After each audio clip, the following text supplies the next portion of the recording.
Hola a todos, una gran pregunta. ¿Hace cuánto le tomaste la llamada a tu propósito de vida? ¿Hace una semana? ¿Hace un mes? ¿Hace un año? ¿Hace una década? ¿No?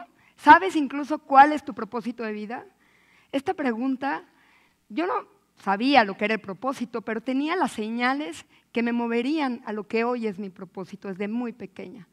Sabía que me inquietaba el dolor ajeno, la inequidad, la injusticia. Sabía que tenía una vocación social, que tenía aptitudes emprendedoras y sabía que quería y podía hacer la diferencia. Hoy, después de muchos años, puedo reducir y resumir mi propósito de vida en 3 palabras: servir, crear y conectar. Por supuesto que no es un proceso fácil, es un proceso de introspección de muchos años, pero justo hoy les quiero compartir eso. ¿Qué significó para mí llegar a este viaje? ¿Y cuáles fueron las llamadas que contesté y aquellas que no contesté? Para estar aquí hoy, para saber hacia dónde voy y sobre todo rectificar el camino cuando voy por el camino equivocado. Y para eso me voy a transportar al 2007. Tenía 27 años y si yo me pudiera ver en un espejo así me vería.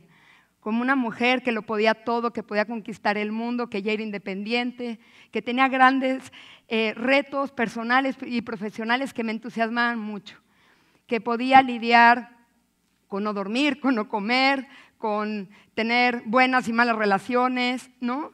Y un día, una mañana, estando mi papá visitándome en la casa, me dejó en la mesa del desayuno una servilleta al lado de la caja de cereal. Y cuando la leo, me encontré con esto, lo que llamo yo la servilleta reveladora. Y en una servilleta mi papá me puso esta nota: Lors, si no cambias de dirección, llegarás al punto exacto al que te diriges. Te quiero, papá. No tenía ni idea de qué quería decir mi papá con esta nota. Pero dándole vueltas y vueltas y vueltas, y después de verme yo en este espejo, me di cuenta que probablemente lo que él veía y muchas otras personas veían era esto: una mujer acelerada, desaforada, viviendo demasiado rápido por un propósito que probablemente no me llevaría hacia donde yo quería, que probablemente me llevaría hacia el precipicio. Y no porque estuviera haciendo otra cosa que no supiera hacer o que no me apasionara hacer. Heredé de mi mamá la disciplina, el humanismo y de mi papá la generosidad. Desde muy pequeña yo sabía que yo quería ayudar a los demás. Sentía que quería cambiar al mundo y que algo podría hacer para que eso sucediera. Pero lo que sentía es que estaba en un marco desbordado y en un marco de referencia equivocado. Sabía que quería servir y no servirme. Sabía que la vida era una carrera, pero yo estaba jugando carreritas. Sabía que había una relación inquebrantable entre ser fiel al mundo y ser fiel a uno mismo. Pero lo que no estaba consciente en ese llamado, en ese momento, y que fue la llamada que marcó de una manera muy importante en mi vida, fue que no me estaba contestando a mí misma. Estaba siendo fiel al mundo, pero no estaba siendo sustentable conmigo. No iba hacia el camino al que yo quería ir. Y entonces me topé con esta frase de Ortega y Gasset, que dice: ¿a dónde vas con tanta prisa si es a ti mismo a quien debes llegar? Y es ahí donde el proceso de introspección se hizo mucho, mucho más profundo. Y me transporté años atrás incluso. Y comencé a recordar mis llamadas. Esas llamadas que tuve en la infancia, en mis primeros 20, de mis 20 a mis 30, y ahorita en la década de mis 30 a mis 40. ¿Qué significaba y qué momentos tenía?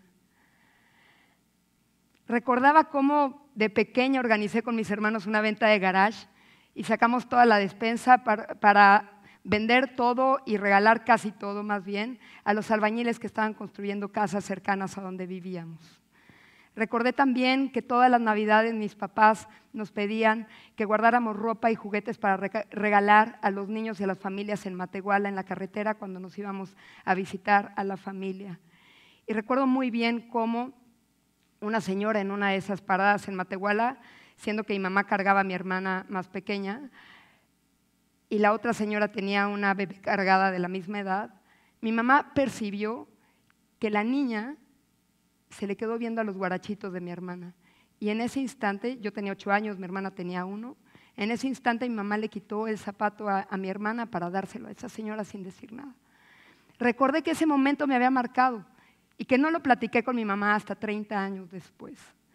Recordé que en mis años, en los 20, me involucré en grupos estudiantiles y tuve la gran fortuna de participar en congresos internacionales, de haber sido asistente particular de Kofi Annan, de conocer en persona y platicar con Fidel Castro, pero lo que representaba no era lo que hay en lo que podría ser para muchos valioso, el exposure, algo que podría ser presumible. Lo más valioso es que yo estaba ganando confianza en mí misma. Estaba ganando esa libertad, la libertad de poderme transportar al futuro, repensar las cosas, co-crear el presente y visualizar un futuro mucho mejor, de ser creativa, la oportunidad de poder tener una idea y inspirar a otros para que se sumaran a ella, ¿no? Organizar movimientos, organizar proyectos, recaudar fondos con una sola cosa, pasión. En mis años 30 recordé que tenía una cosa que para mí era muy importante, tener una familia y una persona con quien compartir mi proyecto de vida. Hoy tengo 3 hijos maravillosos y un esposo que complementa mucho mi vida, pero que ha sido parte de este propósito que he buscado, orientar mi vida y reconocer mi propio inventario. Y cuando reconoces tu propio inventario, lo que te encuentras es en esa magia que te dan los poderes de saber que puedes ser parte de las soluciones, que puedes crear cosas, que está en ti responderle al mundo y lograr lo que tú quieres. Y que no está en quejarnos de los gobernantes que tenemos que son tan corruptos o de los bancos que están generando deuda en los países en desarrollo o de las comunidades que estamos tirando el tejido social que está bastante mal, sino cómo nos involucramos nosotros en los problemas y reconocer el inventario que yo tenía a mí me llevó a justamente tomar ese poder para decidir sentarme con los gobernantes, sentarme con las comunidades, co-crear proyectos y entender que lo que yo quisiera hacer valía mucho más la pena haciéndolo de manera colaborativa. Hoy este propósito, resumido en las 3 palabras que les compartía, servir, crear y conectar, forman parte de mi autopista con 3 carriles. Hoy ya sé que de eso no me salgo, que por más tentaciones y por más apasionada e intensa que sea, mientras esté en esos carriles, voy en el carril correcto, voy en el camino correcto.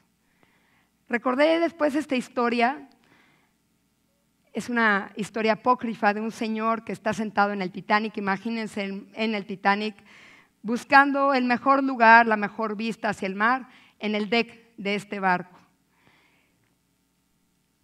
Y la reflexión es, estar sentado en el mejor lugar de un barco hundiéndose es similar a estar buscando el éxito convencional en un mundo que parece estarse haciendo pedazos.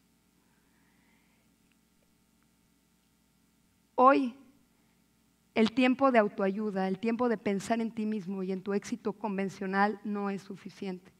Es el momento de salir a las lanchas, de salir a los botes y de salvarnos todos. Es el momento de colaborar, es el momento de cada uno de nosotros. Y esto me llevó a 5 recordatorios. 1, que llegamos a la meta cuando llegamos todos. 2, que si algo tienen las crisis globales ahorita es que nos están dando el regalo de entender que todos estamos interconectados. Que la felicidad del mundo depende de la felicidad de uno mismo y que mi felicidad depende de la felicidad del mundo. Y que las decisiones que tomamos alrededor de esto todos los días van marcando el rumbo de nosotros y del mundo. Al final es que le importas al mundo y el mundo te importa a ti.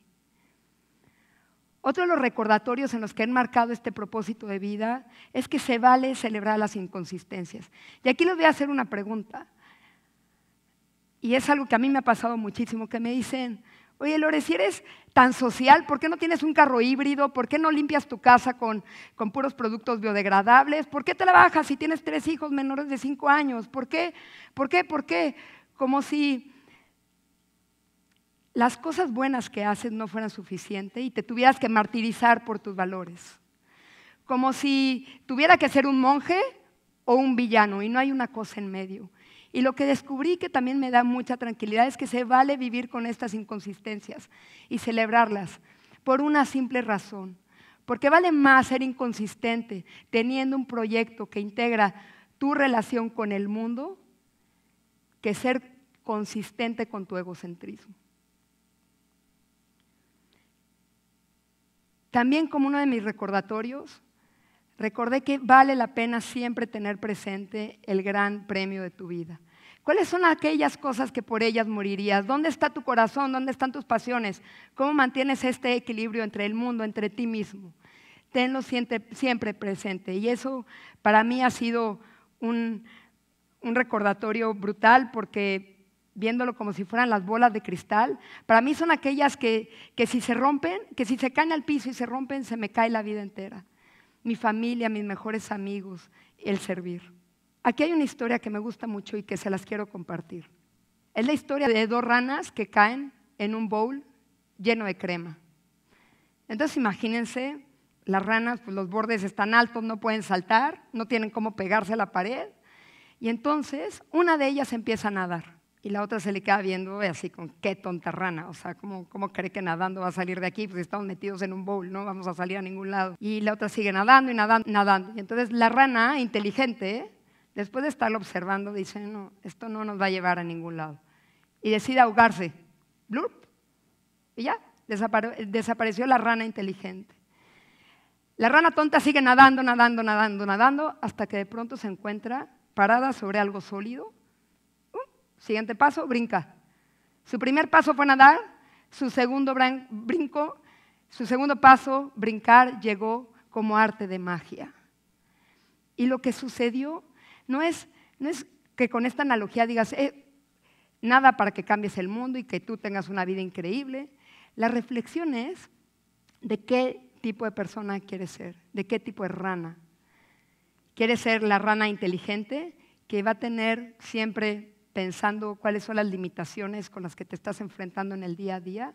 ¿O quieres ser esa rana tonta que lo intenta y lo intenta y que sigue su corazón hasta que llegues hasta donde tú quieras? Hoy mi invitación a ustedes es: tómense la llamada, esa llamada que ustedes saben que tienen pendiente. Y que cuando sientan mucho ruido alrededor, le pongan mute al mundo externo y se encuentren desde adentro. Porque bien decía la poeta americana Anne Sexton, para encontrar tu propósito solo basta pegar tu oído a tu alma y escucharte. Muchísimas gracias.